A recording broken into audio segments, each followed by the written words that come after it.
बीते दिनों स्वामी प्रसाद मौर्य ने कहा था कि रामचरितमानस को बैन कर देना चाहिए।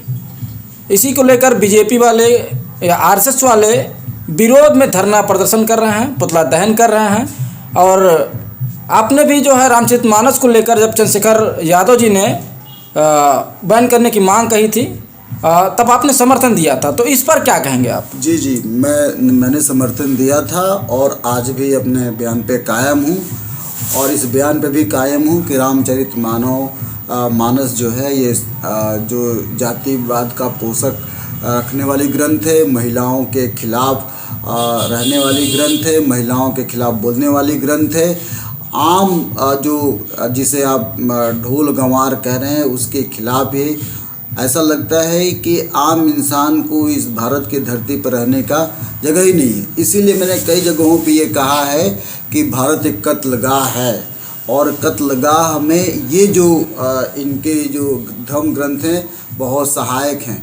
मुझे ये बात नहीं समझ में आती। एक तरफ संविधान ये कहता है कि यह देश का धर्मनिरपेक्ष संविधान है, महिलाओं का आज़ादी की बात रखता है, लिबर्टी इक्वालिटी फ्रेटर्निटी की बात करता है, संवैधानिक मोरालिटी की बात करता है, मौलिक कर्तव्य की बात करता है। दूसरे तरफ हमारे ही इस देश के मध्यकाल के संत जिसे तथाकथित भक्ति संत में कहा जाता है, तुलसीदास जी ने ये जब रामचरितमानस में एक संकल्पना किया कि ढोल गंवार शूद्र पशु नारी ये सब ताड़न के अधिकारी, तब ऐसा लगता है कि इन्होंने इस देश के जातिवाद को बढ़ावा देने के लिए कोशिश किया। मैं आपको बताऊं कि ढोल गंवार शूद्र पशु नारी ये सब ताड़न के अधिकारी का मतलब क्या है।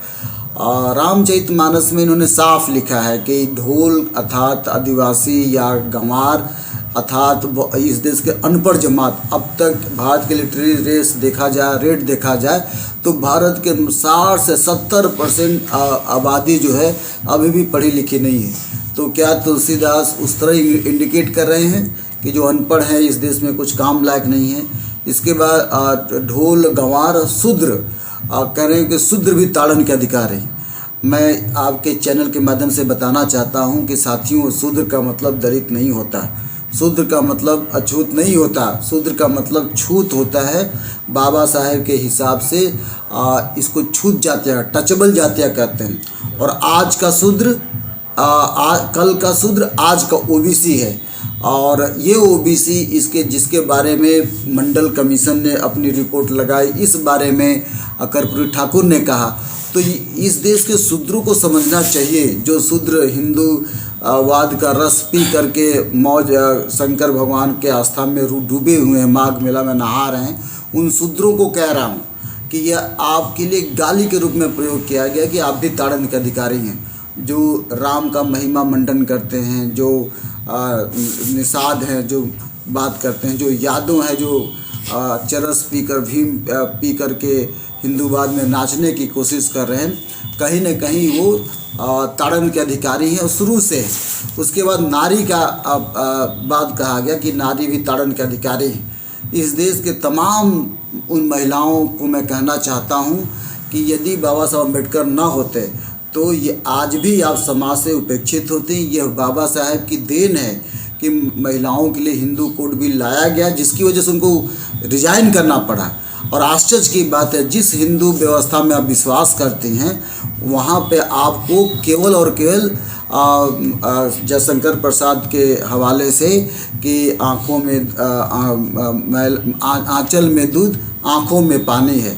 तो आपके आँखों में हमेशा पानी रहा, और इसलिए पानी रहा क्योंकि तुलसीदास जैसे लोगों ने आपको ताड़न का अधिकारी बताया है। तो ये कैसे संभव है कि तुलसीदास के इस बयान को हम सपोर्ट करें। और दूसरा जो आम जनमानस में है कि पूजिए विप्र सकल गुणहीना, नहीं पूजिए शुद्ध ज्ञान पढ़ना। ऐसे शूद्रों की पूजा होनी चाहिए, जो ऐसे विप्र की, ऐसे ब्राह्मण की पूजा होनी चाहिए जो किसी भी प्रकार के ज्ञान प्राप्त नहीं है। लेकिन ऐसे शूद्रों की पूजा नहीं होनी चाहिए जो ज्ञान में प्रवीण हैं।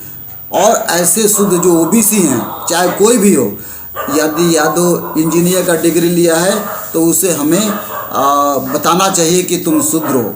हम अगर इस देश का सीएम, हमारे उत्तर प्रदेश का चीफ मिनिस्टर को मंदिर में जब वो जाते हैं तो योगी आदित्यनाथ जब आते हैं तो उनके घर को गंगा जल से धुला जाता है। जहाँ सोचिए यही विशाल शूद्रों की है कि उनको गंगा जल से धोना है। राम लौटो निषाद, कभी निषाद साहब ये कहते थे कि बहुजन समाज की बात करते थे। आज निषाद साहब तथाकथित कहानी गढ़ दिया गया है कि राम का इन्होंने नाव चलाया था, इसलिए भगवान राम के सेवक हैं। तो उन सेवक को क्या मिला? और इतना ही नहीं, मौर्य सम्राट जो आज केशव प्रसाद मौर्य के नेतृत्व में तमाम मौर्य जो बीजेपी में जिनकी दम पे कूद रहे हैं, उनकी क्या औकात है? सबको पता है कि केशव प्रसाद मौर्य को बीजेपी जहाँ चीफ मिनिस्टर बनाने की बात की थी उनको हटा दिया, उनके हाथ को भी लोग झटक दिए, ब्राह्मण के कंधे पे हाथ रखने ही नहीं दिया। यहाँ तक कि स्वामी प्रसाद मौर्य की ही बात को लेकर देखिए, माघ मेला में विश्व हिंदू परिषदों के कुछ नेताओं ने ये कहा कि अरे तो एक गाजर मूली बेचने वाला है। तो ओबीसी समाज जो हिंदूवाद का रस पी करके नाच रहा है, खूब कूद रहा है, उसकी भी औकात यही है।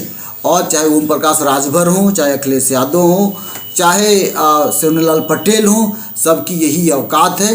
और यदि ये नहीं समझेंगे तो ये जो बताया गया ना कि पूज्य विप्र सकल गृहिणा यही हैं, और ये लगातार लात खाएंगे और आने वाले इनके बेटी बहनों के साथ बलात्कार होगा, जो हो रहा लगातार। सबको पता है कि सेंगर ने एक मौर्य लड़की के साथ बलात्कार किया, उसको उसके माता पिता को मरवाया, जेल में मरवा दिया, पर मौर्य के समाज के एक भी आदमी की बाहें नहीं खुली या उनकी आत्मा में चोट नहीं पहुँचे कि कैसे इस व्यक्ति ने उस पूरे परिवार को ख़त्म कर दिया।